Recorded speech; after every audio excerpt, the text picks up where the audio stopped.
सेबी प्रमुख माधवीपुरी बुच पर कांग्रेस ने एक बार फिर हमला बोला है। पवन खेड़ा ने सेबी प्रमुख माधवीपुरी बुच पर कई गंभीर आरोप लगाए। पवन खेड़ा ने आईसीआईसीआई बैंक से रिटायरमेंट के बाद बुच को दी गई राशि पर भी सवाल उठाए हैं। खेड़ा ने सीधा सवाल दागा कि माधवीपुरी बुच का सेवानिवृत्ति लाभ आईसीआईसीआई में रहने के दौरान उनके वेतन से अधिक कैसे हो सकता है।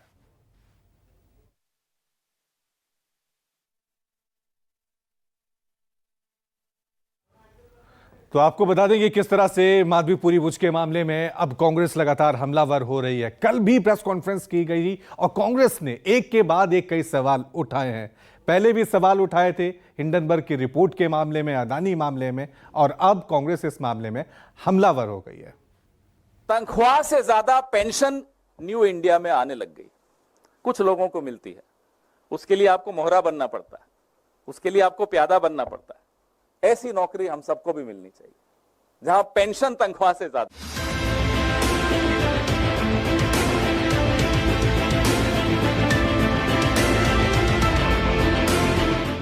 सेबी प्रमुख माधवीपुरी बुच की सैलरी के मामले में आईसीआईसीआई बैंक की सफाई कांग्रेस को रास नहीं आई।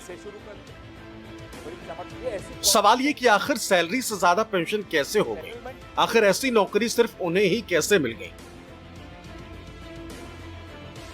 माधवीपुरी बुच को मोहरा बताने वाली कांग्रेस ने आईसीआईसीआई बैंक को भी मोहरा बता दिया। सैलरी, रिटायरमेंट और पेंशन की राशि पर सवालों का नया बंडल उछाल दिया।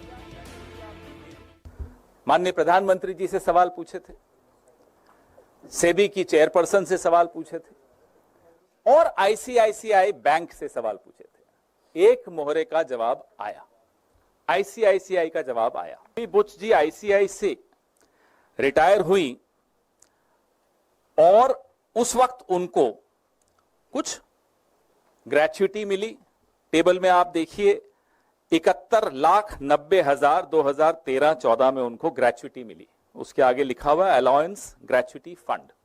2014-15 में 5,36,08,825 रुपए, ये हम मान लेते हैं 1 मिनट के लिए कि ये रिटायरमेंट कम्यूटेड जो पेंशन है ये उनको मिल गई। अगर 2014-15 में सब सेटलमेंट हो गई आईसीआईसीआई की और माधवी बुच जी की, और 2015-16 में उस टेबल में आप देखिए कि उनको वहां से कुछ नहीं मिला, नो सैलरी लिखा हुआ है, तो फिर 2016-17 में फिर से क्यों मिलनी शुरू हो गई।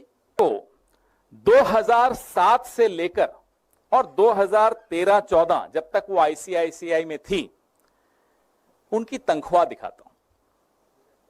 एवरेज अगर आप इसकी निकालेंगे 130 लाख, 1 करोड़ 30 लाख, 1 करोड़ 30 लाख, और पेंशन का एवरेज कितना है साल का, 2 करोड़ 77 लाख। कौन सी ऐसी नौकरी है जहां पेंशन तनख्वाह से ज्यादा है, डबल से ज्यादा, कि ये 16-17 को फिर से पेंशन क्यों मिलनी शुरू हो गई, तथा कथित pension, the so called pension.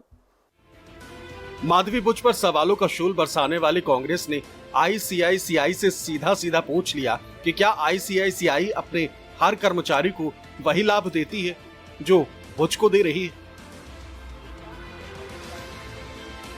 मसलन क्या इस्तीफे के 8 साल बाद भी ईएसओपीस चलाती। आईसीआईसीआई कहता है कि हमारे एम्प्लॉइज इंक्लूडिंग रिटायर्ड एम्प्लॉइज के पास एक चॉइस होती है एक्सरसाइज करने की अपना ईसॉप 10 साल वेस्टिंग के बाद तक। ये आईसीआईसीआई ने कल अपने जवाब में कहा। जो अमेरिका में एसईसी की वेबसाइट पे आईसीआईसीआई ने अपनी ईसॉप की पॉलिसी डाली है, वो कहती है अगर मैं आईसीआईसीआई से खुद इस्तीफा देता हूं या देती हूं तो उस इस्तीफे की तारीख से 3 महीने के भीतर मैं अपने ईसॉप्स को वेस्ट कर सकता हूं, उसको मैं भुना सकता हूं, मैं ले सकता हूं।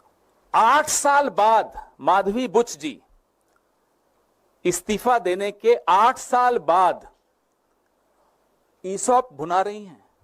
ये कौन सी पॉलिसी के तहत भुना रही है, नई पॉलिसी कहां है, कौन सी वेबसाइट पे है, आईसीआईसीआई हमें बताए। कांग्रेस ने यह भी पूछा कि आखिर आईसीआईसीआई ने माधवी बुच के टीडीएस अमाउंट को टैक्सेबल इनकम में क्यों नहीं दिखाया। क्या ये इनकम टैक्स एक्ट का उल्लंघन नहीं है। जो टीडीएस था ईसॉप्स पे आईसीआईसीआई ने दिया माधवी बुच जी के बिहाफ पर, हम ये जानना चाहते हैं कि क्या ये नीति, ये पॉलिसी तमाम आईसीआईसीआई के अधिकारियों और कर्मचारियों के लिए भी आप करते हैं कि उनके ईसॉप्स पे टीडीएस आप देते हैं?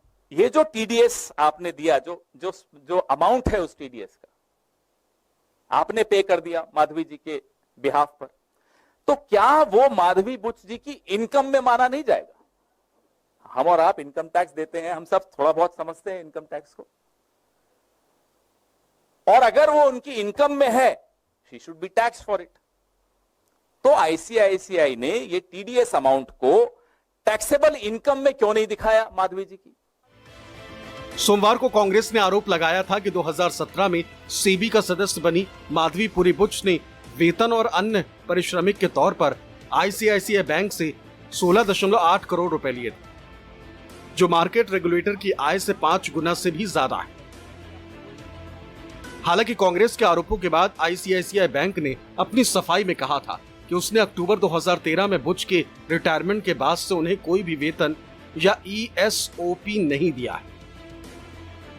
लेकिन अब कांग्रेस के नए दावों और सवालों से आईसीआईसीआई बैंक भी कटघरे में खड़ा दिख रहा है। सोमवार को कांग्रेस के इस खुलासे के बाद पार्टी अध्यक्ष मल्लिकार्जुन खड़गे ने आरोप लगाया था कि मोदी सरकार पिछले 10 सालों से अपने चंद पूंजीपति मित्रों की मदद के लिए देश के संस्थानों की स्वायत्तता को कुचल रही है, और इसीलिए कांग्रेस हिंडनबर्ग रिपोर्ट में हुए खुलासे की जांच जेपीसी से कराने की मांग कर रही है।